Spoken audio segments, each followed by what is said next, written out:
Welcome to bad story. நாம இன்னைக்கு பேஷாரம் website present லெவலில் வந்த மல்லிகான்னு சொல்லிட்டு சீசன் 1 எபிசோட 3 and 4 தாங்க பார்க்க போறோம். சரி ஓகே guys, இது வரைக்கும் இந்த சேனலையும் சப்ஸ்கிரைப் பண்ணிங்க, பெல் பட்டன் ஆல் வைங்க. அப்பதான் நான் போற வீடியோஸ்ல உங்களுக்கு இன்ஸ்டன்டான நோட்டிஃபிகேஷன் காட்டும். வாங்க guys, நம்ம வீடியோக்குள்ள போலாம். இந்த வெப்சைட்ஸோட ஸ்டார்டிங் சீன்ல பாத்தீங்கன்னா நம்ம அத்தை தாங்க காட்டுறாங்க. பக்கத்துல பார்த்தோன்னா நம்ம ஹரிஷ் உட்காந்துருப்பாங்க. இப்ப அந்த ஹரிஷ் என்ன சொல்லுவானா, என்ன அத்தை இன்னைக்கு நீங்க பாக்கிறதுக்கு ரொம்ப ஹாட்டாவே இருக்கீங்க, என்ன மேட்டர் அப்படின்னு சொல்லி கேட்கும்போது, அதுவா நீ எப்ப பார்த்தாலும் நைட்ல மட்டும் தான் வர, மற்ற நேரத்துலலாம் வரைய மாட்டேற, எனக்கு ரொம்பவும் ஏக்கமா இருக்கு இல்லையா அப்படின்னு அவங்க அத்தை சொல்லுவாங்களா. அதுக்கு அவன் என்ன சொல்லுவானா, நான் என்ன பண்றது, ஊர்ல இருந்து முதலாளி வந்திருக்காங்க, சோ அவர் கூட இருக்கணும் அப்பா சொல்லிட்டாரு, அவர் கூட இருக்கணும், அதுக்கப்புறம் ஊரை சுத்தி காட்டணும், இது மாதிரி நிறைய வேலை இருக்கு. அது மட்டும் இல்லாத அவர் இந்த ஊர்ல ஃபேக்டரி வேற ஓபன் பண்ண போறாரா, அவர் கூட இருந்தாதான் எனக்கு அவர் வேலை போட்டு கொடுப்பாருன்னு அப்பா சொன்னாரு அப்படி சொன்னோடனே அவளும் கொஞ்சம் கிரிமினலா யோசிப்பாங்க. யோசிச்சவ, ஆமா உங்க முதலாளியோட பேர் என்ன அப்படின்னு வைக்கப்பாளா. அதுக்கு அவனும் அவங்க பேர் தர்மராஜ் அப்படின்னு சொன்னதுக்கு அப்புறம் இப்ப அவளும் கொஞ்சம் யோசிப்பாளா. யோசிக்கும் போது உடனே அவனை கிஸ் பண்ணும்போது இப்ப அந்த ஆன்டிக்கும் கொஞ்சம் லைட்டா மூட் ஆயிடுங்க.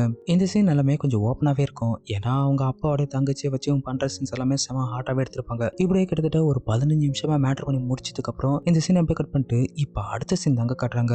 இப்ப இங்க நம்ம முதலாளி இருக்கார் இல்லையா, அவர் உட்காந்துட்டு இருக்கும்போது அங்க பார்த்தோன்னா இந்த பாபுடைய ஒய்ஃபும் அவன் பொண்ணு அங்க உட்காந்துருப்பாங்களா. இப்ப அந்த இடத்துக்கு அந்த ஆன்டி வருவாங்க. வந்தவங்க என்ன சொல்லுவாங்கன்னா, என்ன நீ வீட்டுல விருந்தாடி வந்திருக்காங்க, என்கிட்ட ஒரு வார்த்தை கூட நீங்க சொல்லல அப்படி சொல்லும்போது உடனே அவங்களும் இல்ல நான் மறந்துட்டேன் அப்படின்னு சொல்லுவாளா. உடனே இவன் என்ன பண்ணுவானா, அல்வா எடுத்துட்டு போயிட்டு முதலாளி உங்களுக்காக என் கையாலே அல்வா செஞ்சு எடுத்து வந்திருக்கேன், இதை சாப்பிடுங்க அப்படின்னு ஒரு மார்க்கமா சொல்ல, அந்த முதலாளி இவளோட மூஞ்ச பார்க்காம என்ன சொல்லுவாருன்னா, நீ அங்க வச்சுட்டு போனதை நான் சாப்பிட்டுக்கிறேன் அப்படி சொன்னதுக்கு அப்புறம் இப்ப அவளும் சரிங்க முதலாளின்னு சொல்லிட்டு வச்சுட்டு போவாங்க. இப்ப இவ இந்த முதலாளிக்கு அல்வா கொடுக்கும் போதே நம்ம ஹீரோனின் முகத்தை பார்க்கணுமே. இந்த அத்தைக்காரி இந்த முதலாளிட்ட பேசும்போதே ஒரு மாதிரியா பேசுவாளா.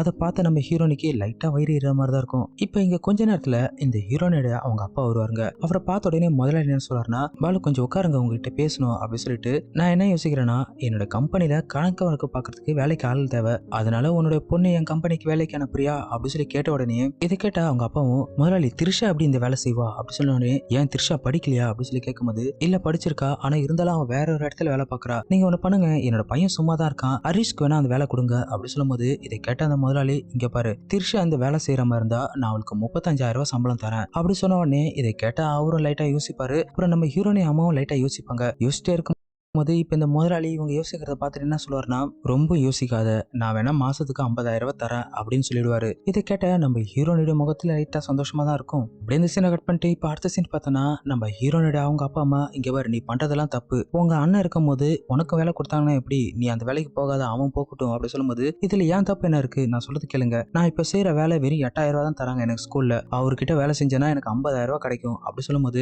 இதுக்கு அவங்க அப்பா அம்மா ஒத்துக்க மாட்டாங்க. அந்த முதலாளி இந்த வீட்டுல உட்கார வச்சு உபதேசம் பண்றதுக்கு உனக்கு வேலை வாங்குறதுக்கு இல்ல, உன் தம்பிக்கு வேலை வாங்குறதுக்கு தான், நீ என்னன்னா நீ என்னமோ பண்ணி அந்த வேலை நீ வாங்கிட்ட அப்படின்னு இவங்க அம்மா கத்த, அதுக்கு அவளும் எனக்கு அதெல்லாம் தெரியாது, எனக்கு சம்பளம் அதிகமா தராங்க, சோ அந்த வேலை நான் தான் பண்ணுவேன் அப்படின்னு அவ அங்கிருந்து போயிடுவாங்க. உடனே அவங்க அப்பா அவங்க மனைவிட்ட என்ன சொல்றாருன்னா, நம்ம ஏதாச்சும் பண்ணி ஹரிஷ்க்கு இந்த வேலை வாங்கி கொடுத்தே ஆகணும் அப்படின்னு சொல்லும்போது அதுக்கு அவங்க மனைவியும் கண்டிப்பாங்க இதுக்கு நானும் முயற்சி பண்றேன் அப்படின்னு சொன்னதுக்கு அப்புறம் இந்த சீன் அப்படியே கட் பண்ணிட்டு அப்புறம் அடுத்த சீன் தான் காட்டுறாங்க. இந்த சீன்ல பார்த்தோன்னா இந்த அத்தைக்காரி என்ன பண்ணுவாருன்னா, அந்த முதலாளி கிட்ட வந்து, முதலாளி இந்த ஊர்ல நிறைய வெயில் அடிக்குது, அந்த வெயிலால உங்களோட உடம்பே கருத்து போச்சு பாருங்க, நீங்க இப்படி கருப்பாயிட்டீங்கன்னு வச்சுக்கலாம், உங்களை அதுக்கப்புறம் எந்த பொண்ணும் பார்க்காது அப்படி சொல்லும்போது அந்த முதலாளியும் திருன்னு முடிப்பாருங்க.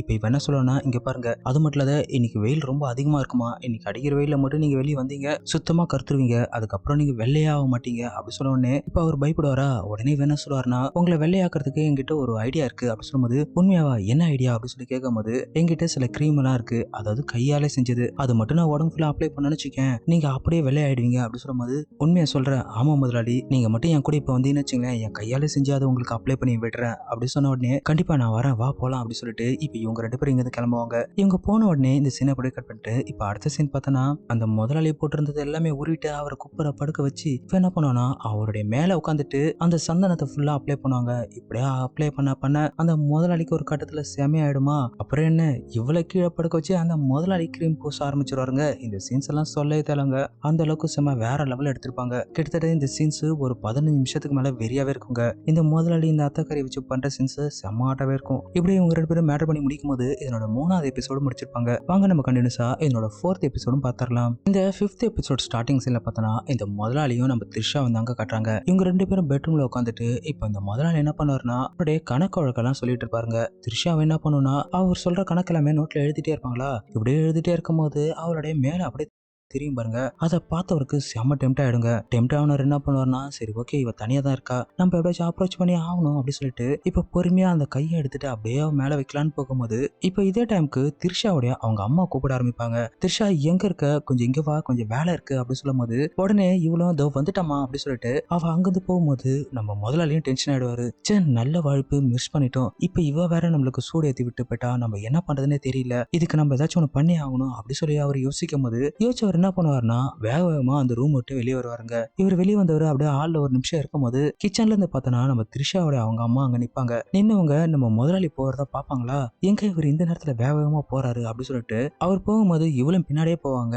இப்ப இவர் எங்க போவாருன்னா அந்த அத்தைக்காரி இருக்காரு இல்லையா, அதான் மஞ்சு, அவருடைய பெட்ரூம் தாங்க போவா. அங்க பார்த்தோன்னா அவ தூங்கிட்டு இருப்பாளா. இப்ப இவர் என்ன பண்ணுவாருன்னா அவருடைய பக்கத்துல போய் உட்காந்துட்டு அவளுடைய மேலழக பார்த்துட்டு செம்மையா ரசிப்பாங்க. இவர் ரசிக்கிறத பார்க்கும் போதே சும்மா வெறியாவே இருக்கும். இப்படியே ரசிச்சு அவர் என்ன பண்ணுவாருன்னா அவளை தொட்டி எழுப்பும் போது இப்ப அவளும் டப்புன்னு எழுந்துட்டு, அட முதலாளி நீங்களா, நீங்க என்ன இங்க வந்துட்டீங்க, என்ன என் மேல உங்களுக்கு ஆசை அதிகமாயிடுச்சா அப்படின்னு சொல்லி கேட்கும் போது ஆமா ஆமா நீ அன்னைக்கு பண்ணதுல இருந்து எனக்கு ஓ நினப்பாவே இருக்கு, அதான் நான் இங்க வந்தேன் அப்படின்னு சொல்லும் போது நீங்க எப்ப வேணா வரலாம் முதலாளி, நான் உங்களுக்காக எப்பயுமே காத்துட்டு இருக்கேன், அது மட்டும் இல்ல எனக்கு ஒரு உதவி பண்ணணும் அப்படின்னு சொல்லும் போது என்ன உதவி சொல்லு அப்படின்னு கேட்பாரா. ஒண்ணு இல்ல, நீங்க ஏதோ ஒரு புது ஃபேக்டரி ஓபன் பண்ண போறதா கேள்விப்பட்டேன், உண்மையா அப்படின்னு சொல்லி கேட்கும் போது ஆமா என்ன விஷயம் சொல்லு. ஒண்ணு இல்ல, என் பையன் இன்னும் வேலை இல்லாம தான் இருக்கான், நீங்க நினைச்சீங்கன்னா உங்களுடைய புது ஃபேக்டரியில என் பையனுக்கு வேலை கிடைக்கும், நீங்க முடிஞ்சா என் பையனுக்கு வேலை போட்டு கொடுக்க முடியுமா அப்படின்னு கேட்பாளா. அதுக்கு அவரும் அப்படியே ஒரு மாதிரியா சிரிச்சிட்டு என்ன இதெல்லாம் நீ என்கிட்ட கேட்கலாமா, கண்டிப்பா உனக்காக நான் அந்த வேலை போட்டு கொடுக்குறேன் அப்படின்னு சொன்ன உடனே அதுக்கு அவளும் சந்தோஷப்பட்டுட்டு அந்த முதலாளியே முத்தம் கொடுப்பாளா.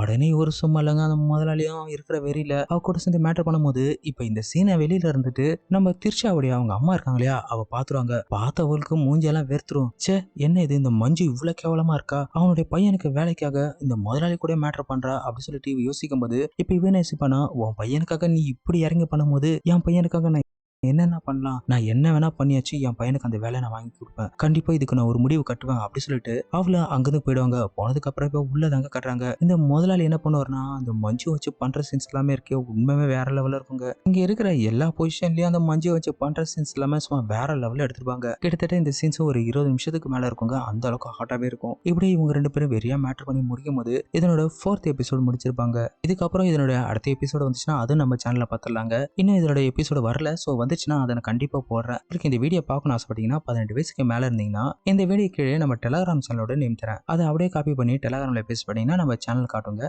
ஸோ அந்த டெலகிராம் ஜாயின் பண்ணி அங்கே வீடியோ பார்த்து என்ஜாய் பண்ணுங்க. சப்போஸ் சேனல் காட்டலனா உங்களுக்கு மெயில் அனுப்பு தெரிஞ்சதுன்னா என்னோட மெயில் ஐடிக்கு மெயில் அனுப்புங்க, கண்டிப்பா உங்களுக்கு அந்த சேனலோட லிங்கே தரேன். இது கீழெல்லாம் லிங்க் போட முடியாதுங்க, லிங்க் போட்டால் யூடியூப் காரங்க சண்டைக்கு வந்துருவாங்க.